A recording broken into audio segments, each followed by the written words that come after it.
Praise the Lord. கர்த்தருடைய பரிசுத்த நாமத்திற்கு ஸ்தோத்திரம். இயேசு கிறிஸ்துவின் வெளியேறப்பட்ட நாமத்தினாலே மறுபடியுமாக கர்த்தருடைய வார்த்தையை நாம் தியானிக்க போகிறோம். நான் இந்த நாளிலும் கூட தானியேல் புத்தகத்திலிருந்து 2ஆம் அதிகாரத்தை ஒப்பிட்டு சில அதிகாரங்களை அதோடு கூட இணைத்து அந்த அதிகாரங்களை உங்களுக்கு நான் சொல்லுகிறேன். அதை நீங்க வீட்டில் இருக்கும்போது நேரம் கிடைக்கும் போது வாசித்துக் கொள்ளுங்க. தொடர்ந்து நாம் அந்த தானியேல் 2ஆம் அதிகாரத்தில் இருக்கக்கூடியதான தீர்க்க தரிசனத்தை நாம் பார்க்க போகிறோம்.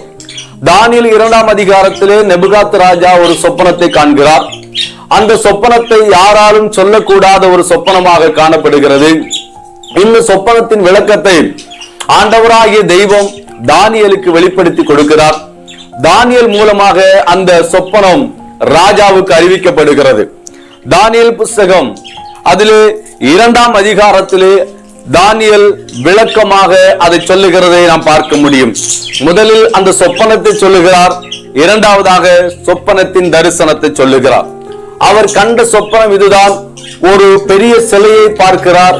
அதுடைய தலை பொன்னாகவும் அதுடைய மார்பும் புயமும் வெள்ளியாகவும் அதுடைய வயரும் தொடையும் வெண்கலமாகவும் அதுடைய கால்கள் இரும்பாகவும் அதுடைய பாதங்கள் அங்கே களிமண்ணோடு இரும்பு கலந்ததாக காணப்படுகிறது என்று சொல்லி அங்கே பார்க்கிறோம். இந்த சிலை வரும் ராஜ்யங்களை குறித்ததா இருக்கிற தீர்க்க தரிசனம். ஒவ்வொரு காலகட்டத்திலே இந்த பூமியை ஆளப்போகிற வல்லரசை குறித்து சொல்லப்பட்டிருக்கிறதான தீர்க்க தரிசனம். கிறிஸ்துவுக்கு முன்பதாக சுமார் 600 ஆண்டுகளுக்கு முன்பதாக இந்த தீர்க்க தரிசனம் சொல்லப்பட்டது என்று சொல்லி வரலாறு சொல்லுகிறது. ஆண்டவராகிய தெய்வம் இந்த உலகத்தை ஆளப்போகிறதான முக்கியமான சாம்ராஜ்யத்தை குறித்து தானியேலுக்கு வெளிப்படுத்தி கொடுத்தது நமக்கு உபயோகமாக, நாம் அதை வாசித்து தேவனுடைய வருகைக்கு ஆயத்தப்படும்படியாக என்பதை புரிந்து நாம் இந்த வேத வசனங்களை தியானிக்க வேண்டும். நல்ல கவனிங்க. இங்கே ஒரு சொப்பனத்திலே ஒரு சிலையை கண்ட அந்த நெபுகாத் ராஜாவுக்கு சொப்பன விளக்கி சொல்லப்படுகிறது. அது பொன் நெபுகாத் ராஜா என்று சொல்லப்பட்டிருக்கிறது. நல்லா கவனிக்கணும். இந்த வசனத்தோடு ஒப்பிட்டு நாம் வெளிப்படுத்தின விசேஷம் 13ஆம் அதிகாரத்தையும் வெளிப்படுத்தின விசேஷம் 17ஆம் அதிகாரத்தையும் தானியேல் 7ஆம் அதிகாரத்தை இணைத்து வாசித்து பார்க்கும் போது இங்கே சொல்லப்பட்டிருக்கிற இந்த தீர்க்க தரிசனம் அப்படியே அச்சடையாளமாக வெளிப்படுத்தின விசேஷத்திலும் சொல்லப்பட்டிருக்கிறது. இங்கே தானியேல் புத்தகத்திலே 2 இடத்துல இந்த தீர்க்க தரிசனம் சொல்லப்பட்டிருக்கிறது. 2ஆம் அதிகாரத்திலும் 7ஆம் அதிகாரத்திலும். 2ஆம் அதிகாரம் 24ஆம் வசனத்திலும் 7ஆம் அதிகாரம் 4வது வசனத்தை நீங்கள் வாசித்து பார்க்கும் போது அங்கே 7ஆம் அதிகாரம் 4ஆம் வசனத்திலே மிருகத்தை வைத்து ஆண்டவர் ஒரு தீர்க்க தரிசனத்தை சொல்லுகிறார். அந்த மிருகங்களில் ஒன்று சிங்கம். அந்த சிங்கத்துக்கு சிறகுகள் கொடுக்கப்பட்டிருந்தது என்று சொல்லப்பட்டிருக்கிறது. அது கழுகின் சிறகாக காணப்படுகிறது. இந்த கழுகின் சிறகுக்கு ஒப்பான அந்த சிங்கத்தை குறித்து வெளிப்படுத்தின விசேஷம் 13ஆம் அதிகாரத்திலே சிங்கவாய், வெளிப்படுத்தின விசேஷம் 13ஆம் அதிகாரம் அதிலே 2வது வசனத்திலே சிங்கவாய் என்று சொல்லப்பட்டிருக்கிறது. வெளிப்படுத்தின விசேஷம் 17ஆம் அதிகாரம் 10வது வசனத்திலே ஒரு 7 தலைகளுடைய ஒரு மிருகத்தை குறித்து சொல்லப்பட்டு அந்த தலைகளில் 7இல் ஒன்றாக இந்த பாபிலோன் தேசம் இல்லனா நெபுகாத் ராஜாவை குறிக்கிறதை அங்கே பார்க்க முடியும். இந்த வசனங்கள் எல்லாம் சுருக்கமாக வாசிக்கிறேன், நீங்க நோட் பண்ணிக்காங்க, நீங்கள் வாசித்து பாருங்க. ஆமா, தானியேல் 2ஆம் அதிகாரம் அதில் 38வது வசனம். சகல இடங்களில் உள்ள மனுபுத்திரரையும் வெளியின் மிருகங்களையும் ஆகாயத்து பறவைகளை அவர் உமது கையில் ஒப்பு கொடுத்து உம்மை அவைகளை எல்லாம் ஆளும்படி செய்தார். பொன்னான அந்த தலை நீரே என்று சொல்லுகிறார். பொன்னான அந்த தலை நீர் என்று சொல்லுகிறார். அது நெபுகாத் ராஜாவை குறிக்கிறதாக அங்கே சொல்லப்பட்டிருக்கிறது. அதே காரியத்தை தான் இங்கே தானியேல் 7ஆம் அதிகாரம் 4ஆம் வசனத்தில் சொல்லுகிறார். முந்தினது சிங்கத்தை போல இருந்தது, அதற்கு கழுகின் சட்டைகள் உண்டாயிருந்தது. முந்தினது சிங்கத்தை போல இருந்தது, அதற்கு கழுகின் சட்டைகள் இருந்ததாக இந்த 7ஆம் அதிகாரத்திலே சொல்லப்பட்டிருக்கிறதை நாம் பார்க்க முடியும். வெளிப்படுத்தின விசேஷம் 13ஆம் அதிகாரம் 2வது வசனத்தை வாசித்து பார்க்கும்போது நான் கண்ட மிருகம் சிறுத்தையை போல் இருந்தது, அதன் கால்கள் கரடியின் கால்களைப் போலவும் அதன் வாய் சிங்கத்தின் வாய் போலவும் இருந்தன. வலு சர்ப்பமானது தன் பலத்தையும் தன் சிங்காசனத்தையும் மிகுந்த அதிகாரத்தையும் அதற்கு கொடுத்தது என்று சொல்லப்பட்டிருக்கிறது. இங்கே சொல்லப்பட்டிருக்கிறது ஒரு சிங்கத்தின் வாயாக நெபுகாத் ராஜா அங்கே சொல்லப்பட்டிருக்கிறார். அங்கே சொல்லப்பட்டிருக்கிற அந்த தீர்க்க தரிசனத்திற்கும் இந்த தீர்க்க தரிசனத்திற்கும் ஒரே அர்த்தமாக காணப்படுகிறது. அது மாத்திரமல்ல, வெளிப்படுத்தின விசேஷம் 17ஆம் அதிகாரத்திலே இந்த நெபுகாத் ராஜாவை குறித்ததான தீர்க்க தரிசனம் அங்கே சொல்லப்பட்டிருக்கிறது. என்ன தீர்க்க தரிசனம் என்று சொன்னால், வெளிப்படுத்தின விசேஷம் 17ஆம் அதிகாரத்தில் 3வது வசனத்தையும் 10வது வசனத்தை நான் வாசிக்கிறேன். ஆவிக்குள் என்னை வனாந்தரத்திற்கு கொண்டு போனான். அப்பொழுது 7 தலைகளையும் 10 கொம்புகளையும் உடையதும் தூஷணமான நாமங்களால் நிறைந்ததுமான சிவப்பு நிறமுள்ள மிருகத்தின் மேல் ஒரு ஸ்திரீ ஏறி இருக்க கண்டார். அதாவது இந்த 17ஆம் அதிகாரத்திலே ஒரு மிருகத்தை பார்க்கிறார். அந்த மிருகத்திற்கு 7 தலைகளும் 10 கொம்புகளும் இருக்கிறதாக அவர் அங்கு சித்தரிக்கிறார். அதாவது இந்த 7 தலை அப்படிங்கிறது அதுல ஒரு தலை நெபுகாத் ராஜாவை குறிக்கிறது. இல்லைன்னா அந்த 7 தலையும் 7 சாம்ராஜ்யம், 7 ராஜாக்கள் அப்படின்னு சொல்லி நாம எடுத்துக்கிடலாம். அந்த 7 சாம்ராஜ்யத்தை குறித்து நாம தியானித்து வரும்போது, முதல் சாம்ராஜ்யம் எகிப்து தேசமும், 2வது சாம்ராஜ்யம் அத்திரியாவும், 3வது சாம்ராஜ்யம் பாபிலோனுமாக காணப்படுகிறது. அதாவது 3 தலைகள், அதிலே 3வது தலையாக 7 தலையில 3வது தலையாக பாபிலோன் தேசம் காணப்படுகிறது. தலை என்று சொல்லும் போது எல்லாவற்றிற்கும் மேலானது, இல்லைனா அதிகாரம் உடையதாக காணப்படுகிறது. இங்கே அதற்கு 10 கொம்புகள் கொடுக்கப்பட்டதாக அங்கே காணப்படுகிறது. 10வது வசனத்தை வாசிக்கிறேன். அவைகள் 7 ராஜாக்களாம், இவர்களில் 5 பேர் விழுந்தார்கள், ஒருவன் இருக்கிறார். அதாவது அந்த 10 தலைங்கிறது அந்த 7 தலைங்கிறது 7 ராஜாக்களை குறிக்கிறது. அதுல 5 பேர் விழுந்தாங்க அப்படின்னு சொல்லப்பட்டிருக்கிறது. இதை பத்தி நாம பின்னாடி தியானிக்கலாம். இப்போது இந்த தலையில 3வது தலை நெபுகாத் ராஜா. அப்ப 2ஆம் அதிகாரத்திலே பொன் நெபுகாத் ராஜா, 7ஆம் அதிகாரத்தில் இருக்கக்கூடியதான சிங்கம், கடுகு சட்டைகள் உள்ளதான அந்த சிங்கம் நெபுகாத் ராஜா. வெளிப்படுத்தின விசேஷம் 13ஆம் அதிகாரத்தில் இருக்கக்கூடியதான சிங்க வாயும் நெபுகாத் ராஜா.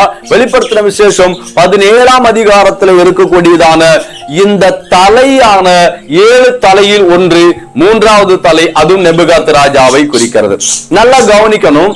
இந்த அதிகாரங்கள் எல்லாம் வாசித்து பார்க்கும்போது ஒரு விஷயத்தை நான் உங்களுக்கு சொல்லுகிறேன். ஏன் இதை கடைசி வரைக்கும், இல்லைன்னா இந்த நெபுகாத் ராஜாவை குறித்து கடைசி வரைக்கும் இந்த தீர்க்க தரிசனம் ஏன் உரைக்கப்பட்டிருக்கு அப்படின்னு கேட்டீங்கன்னா, இந்த நெபுகாத் ராஜா மிகவும் வலுவான ஒரு அரசர். அவருடைய ஆட்சியின் காலத்திலே மிகவும் மிகவும் மேன்மையான ஒரு இடத்தை பிடித்ததான ஒரு ராஜா. அந்த நாட்களிலே அஸ்திரியர்களை அழித்து விட்டு முற்றிலுமாக ஜெயத்தை கொண்டு பல நாடுகளை அடக்கி ஆண்டதான ஒரு வல்லரசான ஒரு நாடுதான் இந்த பாபிலோன் தேசம். அந்த பாபிலோன் தேசத்துடைய ராஜாவாக நெபுகாத் ராஜா இருந்தார். இல்லைன்னா அந்த நெபுகாத் ராஜா தான் அங்க இருக்கக்கூடியதான பொன்னாக சுத்திரிக்கப்பட்டிருக்கிறது என்று சொல்லி நாம் அங்கே பார்க்கிறோம். ஓகே, இப்போ இந்த பொன் என்று சொல்லும் போது நல்லா கவனிக்கணும். பொன் அந்த உலகத்திலே, அதாவது அந்த சிலையில் இருக்கக்கூடியதான உலகத்திலே மிகவும் முக்கியமான, விலை உயர்ந்த, மதிக்கக்கூடியதாக காணப்படுகிறது. அப்படின்னா இந்த ராஜா எல்லா ராஜாக்களை பார்க்கிலும் மேன்மையானவர், எல்லா ராஜாக்களை பார்க்கிலும் சிறந்தவர் அப்படின்னு சொல்லி அங்கே சொல்லப்பட்டிருக்கிறது. அது மாத்திரமல்ல, இந்த 7ஆம் அதிகாரத்தில் அவர் சிங்கத்துக்கு ஒப்பாக சொல்லுகிறார். சிங்கம் என்று சொன்னால் காட்டுக்கு ராஜா, காட்டுக்கு ராஜாவாக சிங்கம் இருக்கிறது போல அந்த நாட்களிலே இவர்தான் ராஜாவாக அங்கே காணப்படுகிறார் என்று சொல்லி வேதம் சொல்லுகிறது. அப்போ அவருக்கு கடுகின் சட்டைகள் கொடுக்கப்பட்டிருக்கிறது. கடுகு சட்டை அப்படின்னா கடுகு பறவைகளுடைய ராஜாவாக காணப்படுகிறது. சிங்கம் காட்டுக்கு ராஜா. சிங்கத்தை பத்தி பொதுவாக நாம நிறைய விஷயங்களை படிக்க முடியும். அதுல ஒண்ணு என்னன்னா, இந்த சிங்க வேட்டைக்கு போகும்போது என்ன பண்ணும் அப்படின்னா, ஒரு 3 நாள் பட்டினியா இருக்கும் அப்படின்னு வச்சுக்காங்களேன். 3வது நாள் எழும்பி சிங்கம் கர்ச்சிக்கும். சிங்கம் கட்சிக்கும் போது காட்டில் இருக்கக்கூடியதான அந்த மிருகங்கள் எல்லாம் உயிரை காப்பாற்றும்படி ஓடும்போது லாவகமாக அது பிடித்துக் கொள்ளும், தந்திரமாக பிடித்துக் கொள்ளும், மிகவும் புத்தியோடு கூட மிகவும் கூர்மையோடு கூட அது செயல்படுவதை பார்க்க முடியும். அதுபோலதான் இந்த நேபுகாத்நேச்சார் புத்தியோடும் மிகவும் கூர்மையோடும், அதாவது சரியாக யுக்தியை பயன்படுத்தி ராஜ தந்திரங்களை பயன்படுத்தி செயல்படுகிறதான ஒரு ராஜா என்று சொல்லி அங்கே வேதம் சொல்லுகிறது. ஓகே, இரண்டாவதாக அவர் கழுகின் சட்டைகள் என்று சொல்லப்பட்டிருக்கு இல்லைங்களா? கழுகு சட்டை அப்படின்னா அது மிகவும் உயரமாக பறக்கக்கூடிய ஒரு பறவை, வேகமாக பறக்கக்கூடிய ஒரு பறவை, பல கிலோமீட்டருக்கு மேலே இருந்து கீழே பூமியை மிகவும் துல்லியமாக கவனித்து அந்த ஆகாரத்தை பிடித்து எடுக்கக்கூடியதான ஒரு பறவைதான் இந்த கழுகு. அதனால கழுகுக்கு சமமாக சொல்லப்பட்டிருக்கிறது. கழுகு மிகவும் பலம் வாய்ந்ததான ஒரு பறவையாக காணப்படுகிறது. அப்போ இந்த ராஜா மிகவும் பலம் வாய்ந்ததான ஒரு ராஜா. இந்த கழுகு அநேக என்ன சொல்ல, அந்த குருவிகளை, அநேக பிராணிகளை புசிக்கக்கூடியதான ஒரு பறவையாக காணப்படுகிறது. அதனால அவருடைய ஆட்சியின் காலத்திலே அவர் அநேகரை கொலை செய்திருக்கிறார், யுத்தத்தில் ஆயிரக்கணக்கான ஜனங்களை அவர் கொண்டிருக்கிறார் என்று சொல்லி அவரை பற்றி சொல்லப்பட்டிருக்கிறது. இன்னொரு விஷயமும் அந்த நேபுகாத்நேச்சார் ராஜாவை பற்றி இந்த 7ஆம் அதிகாரத்திலே 4ஆம் வசனத்திலே மறுபடியும் வாசித்து பார்க்கும்போது அதை சொல்லப்பட்டிருக்கிறது, அதன் இறகுகள் பிடுங்கப்பட்டது என்று சொல்லப்பட்டிருக்கிறது. 4ஆம் அதிகாரத்தில் இங்க பாத்தீங்க அப்படின்னா, அவர் ராஜாவாக இருந்த நாட்களிலே அவருடைய ராஜ பதவி போனது. அப்படின்னா அவர் மிருகத்தை போல மாறினார். அங்கே ஒரு சொப்பனத்தை 3ஆம் அதிகாரத்திலே பார்க்கிறார். 3ஆம் அதிகாரத்திலே பார்த்த சொப்பனம் 4ஆம் அதிகாரத்தில் நிறைவேறுகிறது. அந்த நிறைவேறுதலின் படி அவர் மனிதனில் இருந்து தள்ளப்படுகிறார், மிருகத்தை போல புல் மேய்கிறார், மிருகத்தை போல 7 ஆண்டுகள் பனியிலும் வெயிலும் நனைந்து இருக்கிறார். இப்படி அவர் இருந்து மறுபடியும் ராஜாவாக வருகிறார். அப்படின்னா இங்கு சொல்லப்பட்டிருக்கிறது, அதன் இறகுகள் பிடுங்கப்பட்டது, அது தரையில் இருந்து எடுக்கப்பட்டு மனுஷனை போல 2 காலின் மேல் நிமிர்ந்து நிற்கும்படி செய்யப்பட்டது. மனுஷ இருதயம் அதற்கு கொடுக்கப்பட்டது. இப்ப நீங்க பாத்தீங்க அப்படின்னா இதே நிகழ்வு தான் அங்கே நடந்தது. இங்கே 3ஆம் அதிகாரத்தில் ஒரு சொப்பனத்தை பார்க்கிறாரு. அந்த சொப்பனத்தை பத்தி நாம பின்னாடி பார்க்க போறோம். இதோடைய விளக்கங்களையும் பின்னாடி பார்க்க போறோம். நம்ம முகவரியாக சொல்லி நான் முடிக்கிறேன். இந்த நிகழ்வு அப்படியே நடந்தது. அப்போ இது யாரை குறிக்கிறது என்று சொன்னால் நேபுகாத்து ராஜாவை குறிக்கிறது, இல்லனா பாபிலோன் வல்லரசை குறிக்கிறது.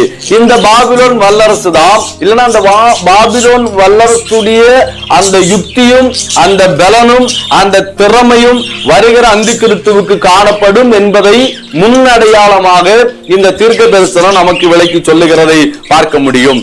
அங்கே வெளிப்படுத்தின விசேஷத்துல ஒரு விஷயத்தை சொல்லி நான் முடிக்கிறேன்.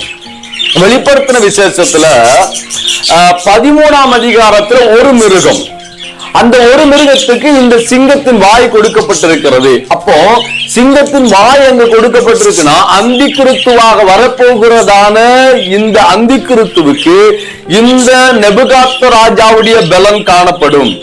அவன் எப்படி யுத்தசாலியாக இருந்தானோ, திறமைசாலியாக இருந்தானோ, அது அவனுக்கும் பகிர்ந்து கொடுக்கப்படும்.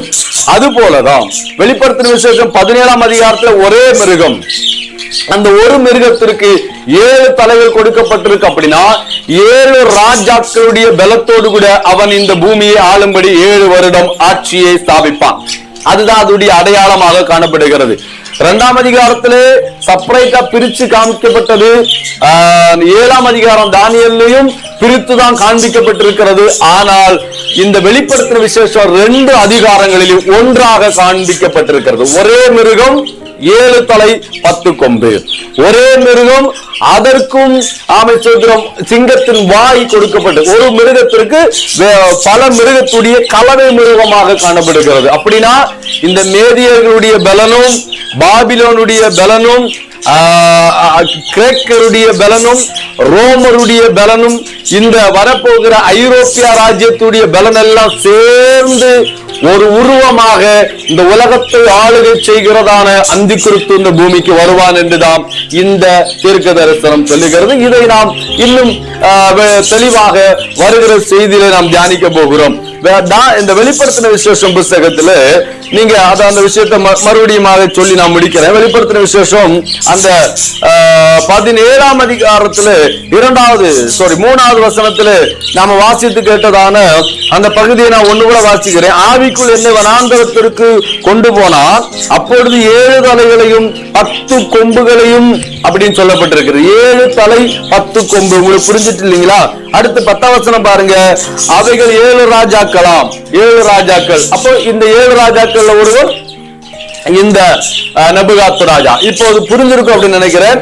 இந்த பொன் இந்த வெளிப்படுத்தின விசேஷத்தில் இருக்கக்கூடியதான தலைகள், வெளிப்படுத்தின 13ஆம் அதிகாரத்தில் இருக்கக்கூடியதான ஒரே மிருகம், தானியேல் 7ஆம் அதிகாரத்தில் இருக்கக்கூடிய சிங்கம், இது எல்லாம் நெபுகாத் ராஜாவை சொல்லுகிறது. இந்த நெபுகாத் ராஜாவுடைய பலன் அந்தி கிறிஸ்துவுக்கு பகிர்ந்து கொடுக்கப்படும். அவனுடைய ஆட்சியிலே இந்த காரியம் நடக்கும் என்பதுதான் இந்த தீர்க்க தரிசன வசனம் விளக்குகிறது. தொடர்ந்து நீங்க கர்த்தருடைய வார்த்தை கேளுங்க. கர்த்தர் நம்மை ஆசீர்வதிப்பார். அடுத்த பகுதியிலே நாம பார்க்க போகிறது மேதியர்கள், பெர்சியர்கள், கிரேக்கர்கள். அதுக்கு அடுத்து நாம பார்க்க போறது ரோமர்கள். ரோமருக்கு அடுத்துதான் ஐரோப்பியா உயிர்ப்பிக்கப்பட்ட சாம்ராஜ்யம். அதுக்கப்புறம் 10 விரல்கள் யாரு அப்படிங்கறத நாம அதோட இணைச்சு பார்த்து அதுக்கு அடுத்து அந்த ஒரு கொம்பு யாரு அப்படிங்கறத பார்க்க போறோம். இதெல்லாம் விளக்கி நாம அடுத்த சாப்டர்ல நாம் பார்க்கலாம். அடுத்த வீடியோ